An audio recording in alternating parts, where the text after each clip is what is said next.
আসসালামু আলাইকুম। আমার আজকের রেসিপি কালি কেঁচা পাতার ভর্তা। এইভাবে একবার বানিয়ে খাই দেখবেন, খুবই মজা আর আপনার শরীরের লাই খুবই উপকারী ভর্তাটা। আমাদের দেশে অনেক রকমের শাক আছে, আমরা চিনি না ওষুধি শাক। এটার মধ্যে এক ধরনের শাক এটা। এরপরে একটা টাকি মাছ কুড়ি লইলাম, তাজা মাছ।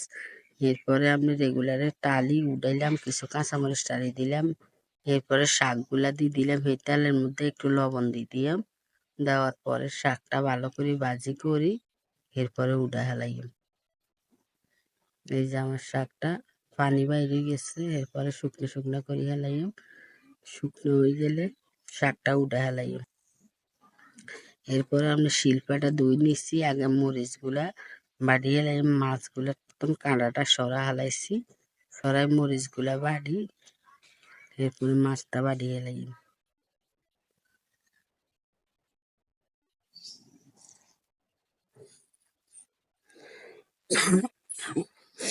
এরপরে মাছটা বাড়া হইলে এবার শাকটা বাড়ি হেলাইম। আর শরীরটা ভালো নাই তো আপনার, খুসখুস একাল কাশ ঠান্ডা গরমে। এরপরে শাকটা বাড়া হয়ে গেলে এই জায়গার মধ্যে কিছু কাঁচা পেঁয়াজ দিলাম, আর দিলাম কিছু আপনার ধনিয়া পাতা, বিলাতি ধনিয়া পাতা।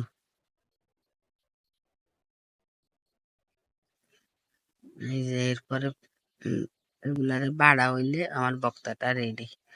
যদি আপনার কাছে ভালো লাগে, একটা লাইক করবেন, কমেন্ট করবেন, শেয়ার করবেন, সাবস্ক্রাইব করে দিয়েন। আসসালামু আলাইকুম। এই যে আমার ভর্তাটা রেডি হয়ে গেছে।